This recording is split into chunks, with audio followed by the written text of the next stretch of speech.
Hello everyone, my name is Aadi and you are watching Way to Success. हम देख रहे हैं गाइस क्वेश्चन आंसर की सीरीज, जिसमें मैंने बहुत सारे वीडियोस अपलोड किए हैं और कर भी रहा हूँ। आज एक और क्वेश्चन आपके लिए, और उसका आंसर कौन देगा? आप तो दोगे ही। सबसे पहले मैं दूंगा, उसके बाद आप दोगे, राइट। सबसे पहले मैं आपको समझाऊंगा क्वेश्चन क्या है, आंसर कैसे देना है इंटरव्यू में, ओके। फिर आप उसका प्रिपरेशन करोगे और बाद में रिप्रेजेंट करोगे। तो देखो, आज का क्वेश्चन थोड़ा सा इंपॉर्टेंट है एज कंपेयर टू इंटरव्यू। आपको बहुत केयर करनी है इस क्वेश्चन की। क्यों? देखो, क्वेश्चन की केयर, हमारी तो केयर हम करते ही, क्वेश्चन की क्यों करनी है? बिकॉज इसकी केयर करोगे ना, तो आप ये क्या करेगा पता है?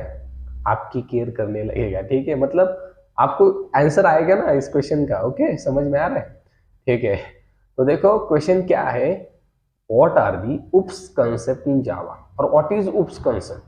Simple question है, what is oops concept and what are the different types of oops concept in java? बहुत बहुत इंपॉर्टेंट क्वेश्चन, ओके। ये पूछा ही जाता है, ठीक है। आपको इसे कहना कि कंपलसरी कंपलसरी क्वेश्चन है, ये पूछा ही जाता है। आप बोलोगे इससे पहले थे वो इंपॉर्टेंट नहीं थे का? थे, बट 90% ऐसा हो सकता है कि नहीं पूछा जाएगा, राइट। बट एक क्वेश्चन आपको 100% पूछा ही जाएगा अगर आप फ्रेशर हो। What is oops concept and what are the different types of OOPS concept in Java?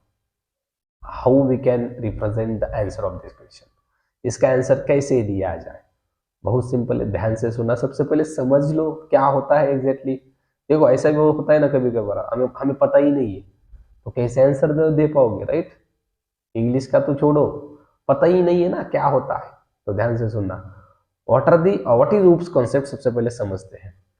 Oops is nothing but object oriented programming structure और ऑब्जेक्ट ओरिएंटेड प्रोग्रामिंग सिस्टम, हम कह सकते हैं, ओके। What is this?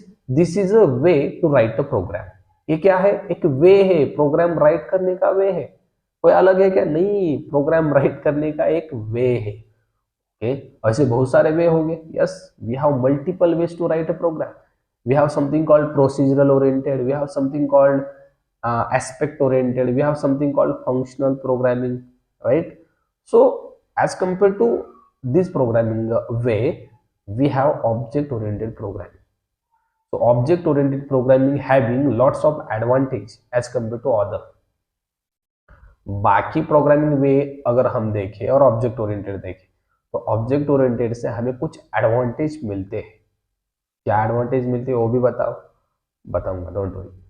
तो देखो, object oriented having some concepts, object oriented programming having some concepts which are in object oriented we have something called polymorphism, inheritance, abstraction and encapsulation. If I talk about inheritance, by using inheritance we can achieve code reusability advantage. Code reuse होता है कि नहीं? Inheritance में एक class को extend कर दो, उस क्लास का सारा प्रॉपर्टी हमें मिलता है, मतलब रीयूज होता है कोड। समझ में आ रहा है? That is important advantage by using one object oriented concept, that is inheritance. Second one is polymorphism. By using polymorphism we can achieve a different types of advantage. What is this? We can achieve different type of functionality by using same name method. ध्यान से सुनना। We can achieve different types of functionality by using same name method. Same method का नाम है बहुत सारे, but उससे क्या हो रहा है? अलग अलग फंक्शनलिटी हम अचीव कर रहे हैं। फॉर एग्जाम्पल हमारे पास एटीएम मेथड है, एटीएम नाम का मेथड है। एटीएम बहुत सारे एटीएम नाम के मेथड है, सेम नाम एटीएम, बट एक एटीएम मेथड से हम विड्रॉल की फंक्शनलिटी अचीव कर रहे हैं, एक एटीएम मेथड से हम डिपॉजिट की फंक्शनलिटी अचीव कर रहे हैं, एक एटीएम नाम के मेथड से हम क्या कर रहे हैं? चेक बैलेंस कर रहे हैं, चेंज पिन कर रहे हैं। समझ में आ रहा है? That means by using polymorphism we can achieve this type of advantage. That means same method name and we can achieve different types of functionality. That means different behavior of same name method we can achieve by using polymorphism. This is a concept of oops, okay. Then we can achieve code hiding by using abstraction. We have something called abstraction in Java.